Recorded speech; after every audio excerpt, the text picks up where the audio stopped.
Alright, imagine this. You're in space, in a spaceship, and you're a frog. But not just any frog. You are Ribbit Cabbage Junior Captain, protector of the Ribbit Moon, sacred moon of your people. But things are about to get nasty. The Imperium is coming for your moon. And wave after wave of enemy ships are spawning in. And guess what? You're the only thing standing in between them and your moon. But don't get too comfy, because this ain't over yet. There's more. It's not finished yet, but I wanted to show you what I've been working on anyway. First, I had to update the game engine. But wait, why is it cute? What is this update before my precious game engine? Fortnite? Nah! Stop that. Alright, Unreal is finally done downloading. So we can... Huh? What? I don't want Fortnite. No, stop it. Stop! Okay, now that we got that out of the way, let's move to actually making something. And by something, I mean absolutely nothing. Because, you know, space is mostly nothing. So we basically got the whole thing done already. But you know, it's looking pretty empty. So let's just slap a planet in there just for fun. But that planet do be looking kinda cool though. Too bad the rest of the game won't live up to this standard. And just to prove it, you know what I did for the player visuals? If you guessed a sphere, you're wrong. But if you guessed a box, you're goddamn right. And we added some movement. Well, sort of. You know, you can walk back and forth, but no flying yet. Yeah, that's like age restricted, yeah. So let's make it possible to fly. But we have a big problem. We have gravity in this game. And as you might know, gravity and flying doesn't mix well together. So let's uninvent gravity. Now we can finally implement flying. And just like that, after struggling for, let's say, a while, I realized that computers comes with an inbuilt airplane mode button. So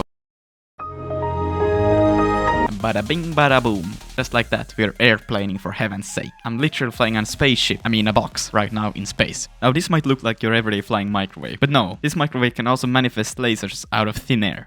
No wait, my microwave does that too.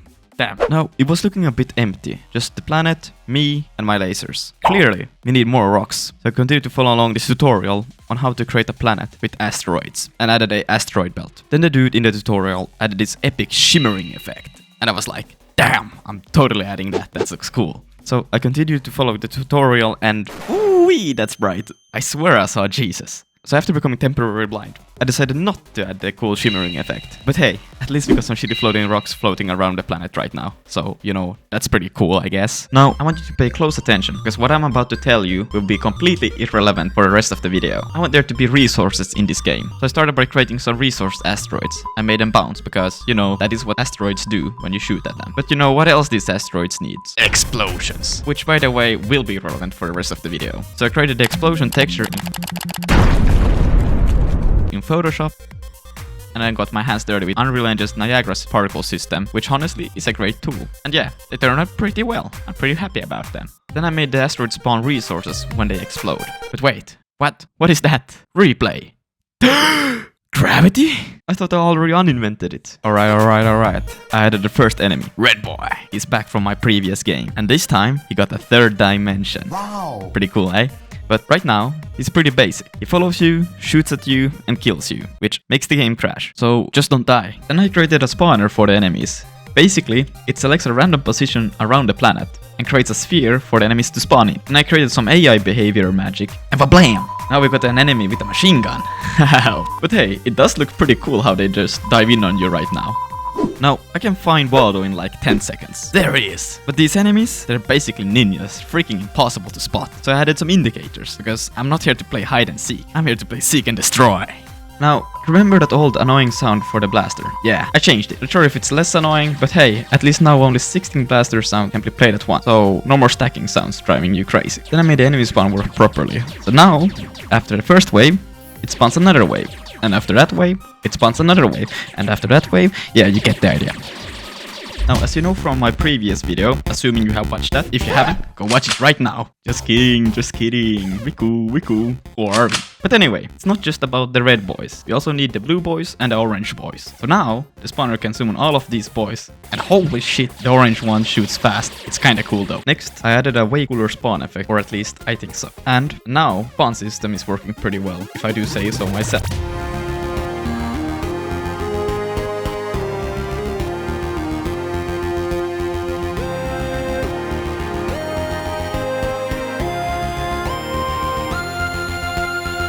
But yeah guys, I think it's time to introduce a new enemy type.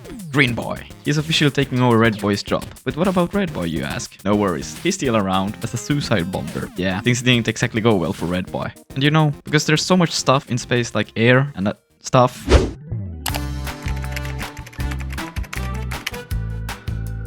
The enemies now apply a shockwave effect when they explode. This makes a lot of sense. Then I slapped a health bar on the player and animated it because, you know, making things look cooler than they need to be is kinda my thing.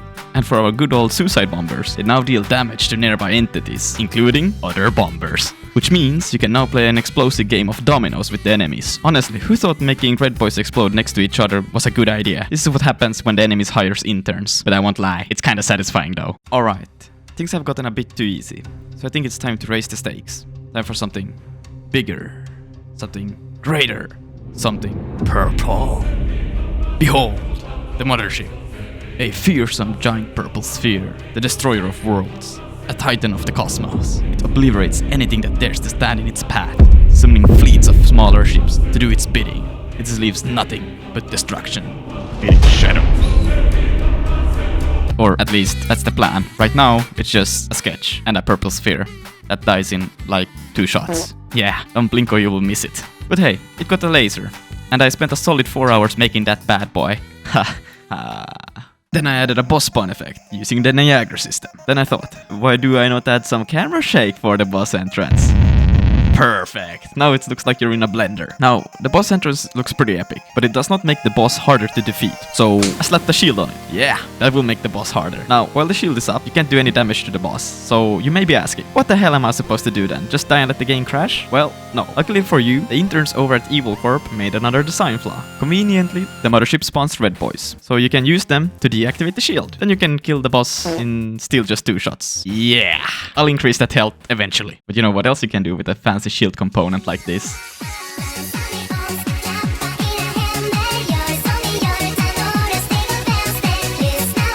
Alright, so after I was done partying with the boys, I made a boss shooting sound effect. What I did was pretty simple. I grabbed a sonic boom sound effect, tweaked it a little bit, and played it backwards for the chart up sound. And for the actual shooting sound, yeah, I just played it normally. No need to overthink these things.